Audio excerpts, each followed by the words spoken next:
हमारे भाग्य में भगवान ने क्या लिखा है। दोस्तों, कभी आपने सोचा है कि हमारी ज़िंदगी की राहें पहले से ही तय हैं या फिर हम अपने कर्मों से उन्हें गढ़ते हैं।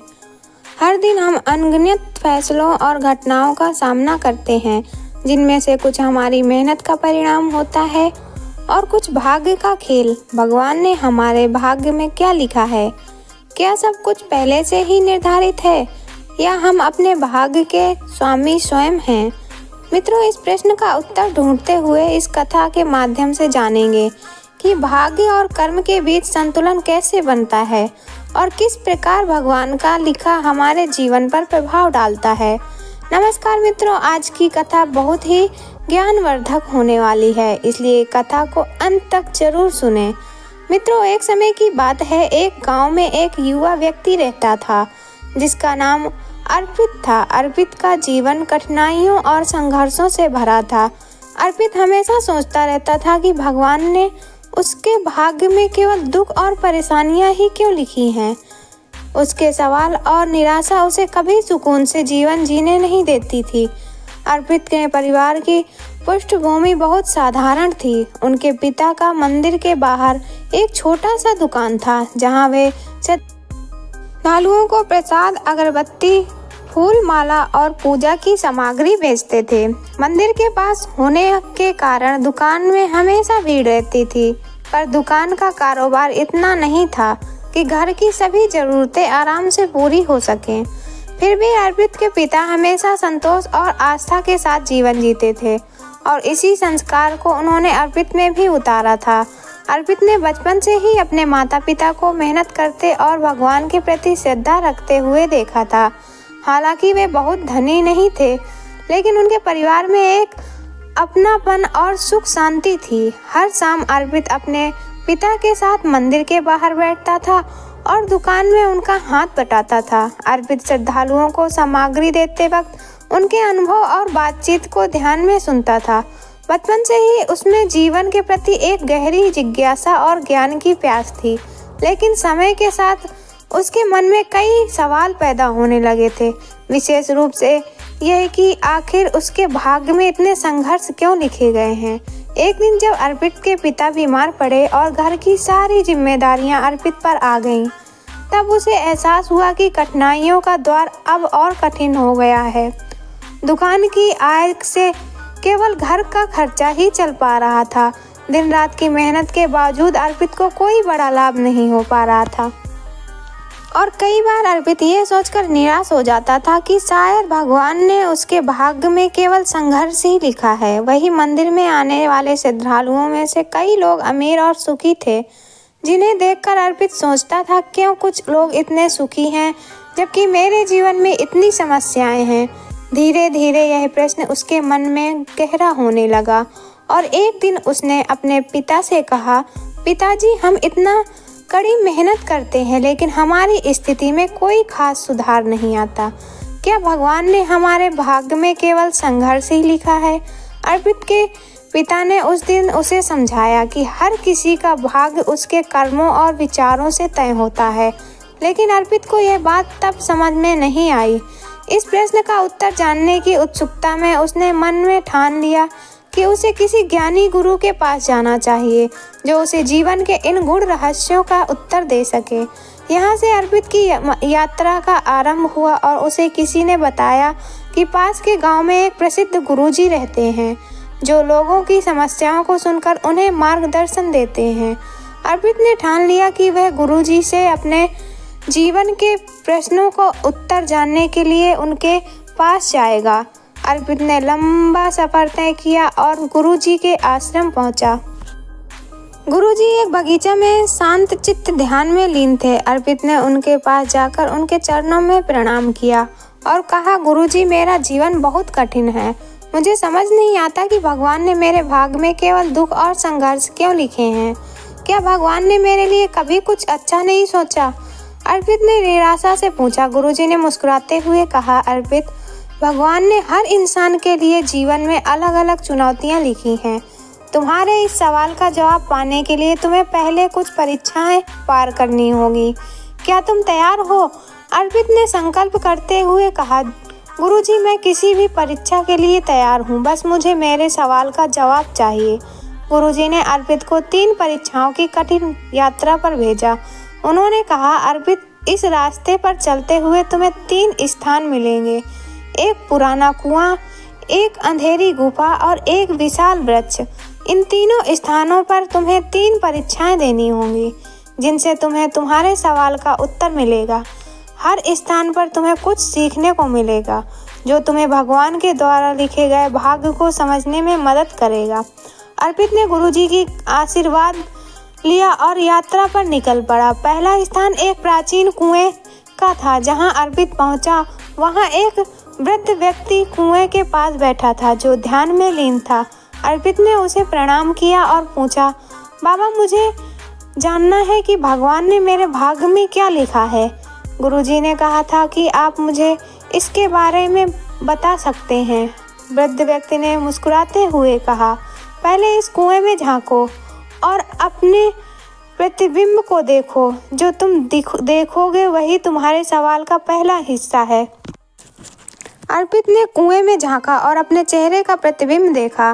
वृद्ध व्यक्ति ने कहा, तुम्हारे चेहरे का यह प्रतिबिंब तुम्हें यह दिखाने आया है कि संतोष तुम्हारे भीतर, जीवन में जो कुछ भी मिलता है उस पर संतोष करना सीखो। अर्पित ने धीरे से कहा, पर बाबा, जीवन में इतनी कठिनाइयां हैं, कैसे संतोष करूं? वृद्ध व्यक्ति ने गहरी सांस लेते हुए कहा, बेटा, संतोष एक ऐसी शक्ति है जो तुम्हारे संघर्षों को हल्का बनाती है। अगर तुम अपने पास की चीजों में संतोष करोगे तो दुखी नहीं रहोगे। अर्पित ने यह समझा कि जीवन में संतोष का महत्व कितना बड़ा है। वह अपने मन में संतोष का पाठ लेकर आगे बढ़ा। अर्पित का अगला स्थान एक अंधेरी गुफा थी, जहां एक साधु ध्यान में बैठा था। साधु ने अर्पित को देखा और कहा, यहाँ इस गुफा में तुम्हें एक पूरा दिन बिताना होगा। ध्यान में लीन होकर यह तुम्हारे धैर्य की परीक्षा है। ध्यान रखना, कोई भी विचलित करने वाली चीज हो सकती है, लेकिन तुम्हें अपना ध्यान केंद्रित रखना होगा। अर्पित ने साधु के निर्देशों का पालन किया और ध्यान में बैठ गया। धीरे धीरे समय बीतता गया, लेकिन गुफा में अजीब अजीब आवाजें सुनाई देने लगी। अर्पित का मन विचलित होने लगा, लेकिन उसने खुद को संभाला और साधु की परीक्षा को पास करने के लिए दृढ़ संकल्प लिया। पूरे एक दिन बीतने के बाद साधु ने अर्पित को बुलाया और कहा, धैर्य तुम्हें जीवन में स्थिरता प्रदान करता है। जीवन में कई बार कठिन समय आता है, लेकिन धैर्य से ही हर परिस्थिति का सामना किया जा सकता है। भगवान ने धैर्य की शक्ति सभी को दी है, इसे समझो और अपने जीवन में उतारो। अर्पित ने साधु के शब्दों को आत्मसात किया और महसूस किया कि धैर्य से हर समस्या का समाधान संभव है। वह गहरी संतुष्टि के साथ वहां से आगे बढ़ा। अंत में अर्पित एक विशाल वृक्ष के पास पहुंचा। वहां एक वृद्ध व्यक्ति पेड़ की छाया में बैठा था, जो ध्यान में लीन था। अर्पित ने उनके पास जाकर उन्हें प्रणाम किया और कहा, मुझे जानना है कि भगवान ने मेरे भाग्य में क्या लिखा है। वृद्ध आदमी ने कहा, इस वृक्ष को देखो, इसकी मजबूत जड़ें इसे स्थिर बनाती हैं। यह तुम्हें विश्वास का पाठ सिखाता है। अगर तुम अपने ऊपर विश्वास करोगे और जीवन की कठिनाइयों का सामना करोगे तो भगवान का लिखा हुआ तुम्हारे पक्ष में होगा। अर्पित ने वृद्ध के शब्दों को ध्यान से सुना और महसूस किया कि विश्वास ही वह ताकत है जो उसे हर कठिनाई से उभरने में मदद कर सकती है। उसने मन ही मन अपने ऊपर और अपने कर्मों पर विश्वास करने का संकल्प किया। अर्पित ने इन तीनों स्थानों पर सीख ली और गुरुजी के पास वापस पहुंचा। उसने अपने अनुभव साझा किए, लेकिन फिर भी एक हल्की सी अधूरी अनुभूति थी। गुरुजी ने उसे शांत करते हुए कहा, अर्पित, शायद अभी भी कुछ शंकाएं हैं। चलो मैं तुम्हें 2 पुरानी कहानियां सुनाता हूँ, जो तुम्हारे सवालों का पूरा उत्तर देंगी।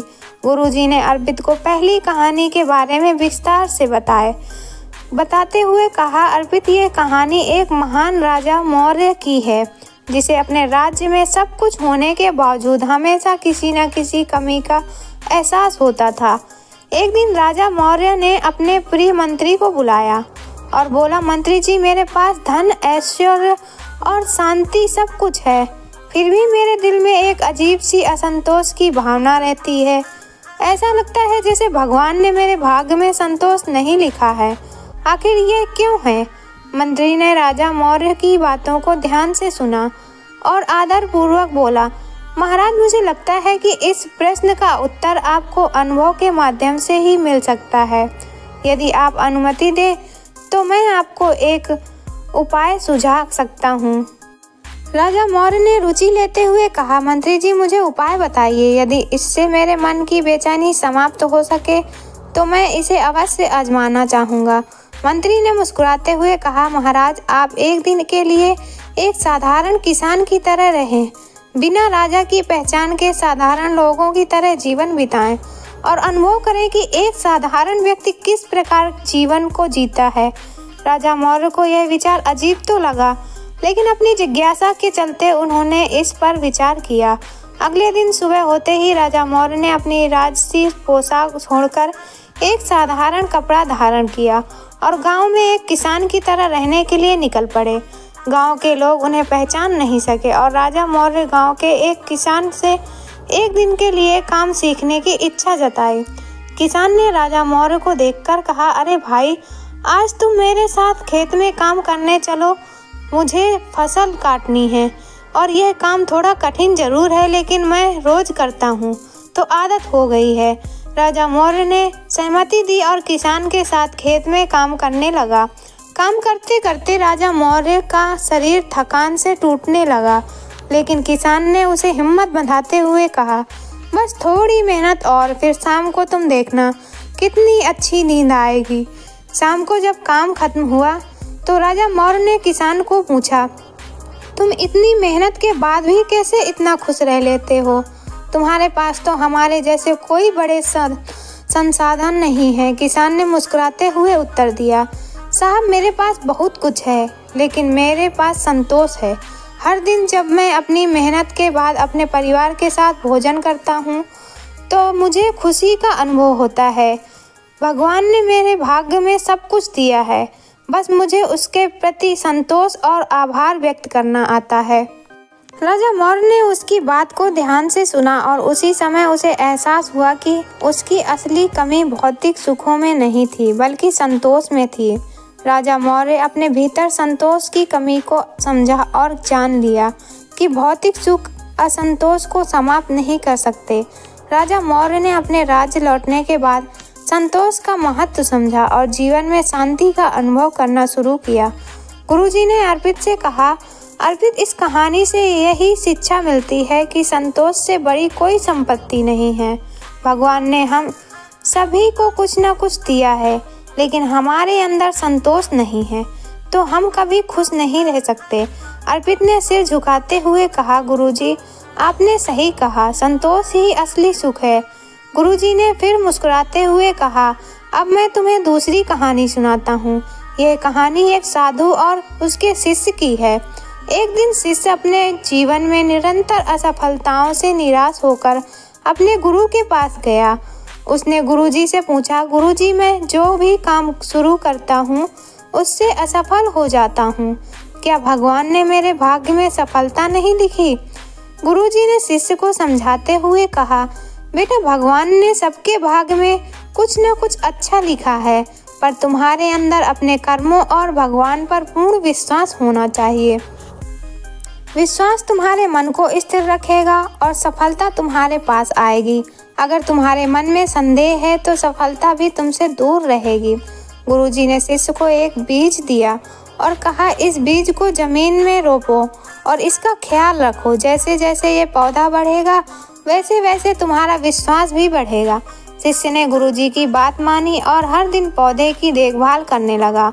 समय के साथ पौधा धीरे धीरे बढ़ने लगा और उसके साथ साथ शिष्य के भीतर विश्वास और धैर्य की मजबूत होता गया।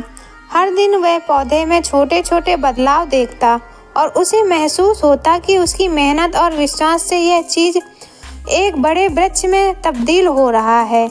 इस प्रक्रिया में बीजारोपण भी हो गया। कुछ महीने बाद जब पौधा बड़ा हो गया और उसमें फूल आने लगे तो शिष्य ने महसूस किया कि उसके जीवन में भी सकारात्मक परिवर्तन आ रहे हैं। उसकी मेहनत रंग लाने लगी है और वह पहले से अधिक स्थिर और आत्मविश्वास से भरा हुआ महसूस कर रहा था। उसने अपने जीवन में विश्वास और धैर्य का महत्व समझ लिया। गुरुजी ने कहानी समाप्त करते हुए अर्पित से कहा, अर्पित, विश्वास और धैर्य के बिना जीवन में सफलता मिलना कठिन है। भगवान ने तुम्हारे भाग्य में क्या लिखा है, यह तुम अपने कर्मों और विश्वास के द्वारा तय कर सकते हो। कर्म करते रहो और भगवान पर विश्वास रखो। अर्पित ने गुरुजी से शब्दों को आत्मसात करते हुए कहा, गुरुजी, मैं समझ गया कि भगवान ने मेरे भाग्य में सब कुछ पहले से तय नहीं किया है। मेरे कर्म, मेरा विश्वास है और मेरा धैर्य ही मेरे भाग्य का निर्माण करेंगे। अब मैं इस संतोष और विश्वास के साथ जीवन में आगे बढ़ूंगा। गुरुजी ने अर्पित को आशीर्वाद देते हुए कहा, याद रखो अर्पित, जीवन में संतोष, विश्वास और धैर्य सबसे महत्वपूर्ण हैं। इन्हीं गुणों के सहारे तुम अपने जीवन में सुख और शांति का अनुभव कर सकते हो। गुरुजी ने अर्पित से कहा, बेटा, भगवान ने हमारे भाग्य में संघर्ष और चुनौतियां तो रखी हैं, लेकिन संतोष, धैर्य और विश्वास भी दिए हैं। इन गुणों से ही इंसान अपने भाग्य को संवार सकता है। याद रखो, ईश्वर ने तुम्हारे भाग्य में सब कुछ रखा है, बस तुम्हें उसे सही नजरिए से देखना है। अर्पित ने गुरुजी के चरणों में प्रणाम करते हुए कहा, गुरुजी, आपकी सीख ने मेरी आंखें खोल दी हैं। मैं अब समझ गया हूँ कि भगवान ने मेरे भाग्य में चाहे जितनी भी कठिनाइयाँ लिखी हों, उनका सामना करने का साहस भी मुझे संतोष, धैर्य और विश्वास मेरे अंदर पहले से ही थे, पर मैं उन्हें समझ नहीं पाया। मेरी आत्मा को इन गुणों की शक्ति का एहसास कराया। गुरुजी मुस्कुराते हुए बोले, अर्पित, जीवन में मुश्किलें तो हर किसी के हिस्से में आती हैं। भगवान ने किसी के भाग्य में पूरी तरह से सुख या पूरी तरह से दुख नहीं लिखा है। हर व्यक्ति अपने जीवन में अपने तरीके से इनका सामना करता है। भगवान तुम्हारे साथ है, बस अपने कर्मों पर विश्वास रखो और धैर्य में अपने रास्ते पर चलते रहो। अर्पित ने गहरी सांस लेते हुए कहा, गुरुजी, क्या मुझे अब इस बात की चिंता करनी चाहिए कि भगवान ने मेरे भाग्य में क्या लिखा है? गुरुजी ने सिर हिलाते हुए कहा, नहीं बेटा, भगवान ने तुम्हारे लिए जो लिखा है वह तुम्हारी मेहनत, तुम्हारे विचारों और तुम्हारे दृष्टिकोण से ही बदलता है, निरखता है। हमेशा यह याद रखना कि तुम्हारा कर्म ही तुम्हारा भाग्य निर्धारित करता है। तुम जैसे कर्म करोगे वैसे ही तुम्हारे जीवन में परिणाम मिलेंगे। अर्पित के मन में यह असीम शांति का अनुभव हुआ। उसने अपने जीवन में संतोष, धैर्य और विश्वास के मार्ग पर चलने का संकल्प लिया और गुरुजी से विदा लेकर वापस अपने गांव लौट गया। गांव लौटकर अर्पित ने अब अपने जीवन को नए दृष्टिकोण से देखना शुरू किया।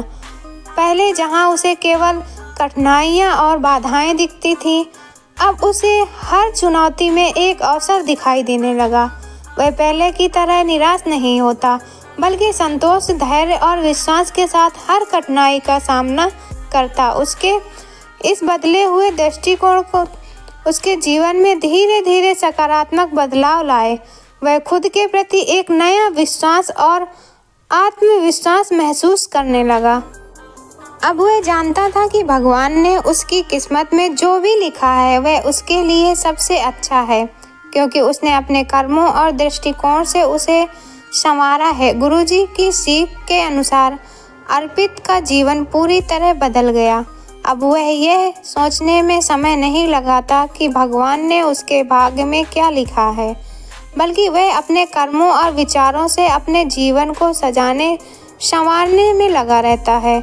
उसने समझ लिया कि भगवान ने हमारे भाग्य में केवल साधन दिए हैं, असली दिशा हम खुद ही तय करते हैं। संतोष, धैर्य और विश्वास के साथ जीने का संकल्प ही असल में इंसान को अपने भाग्य का निर्माता बनाता है। इस तरह अर्पित ने गुरुजी की शिक्षाओं को अपने जीवन में आत्मसात कर लिया और एक नए जीवन का निर्माण किया।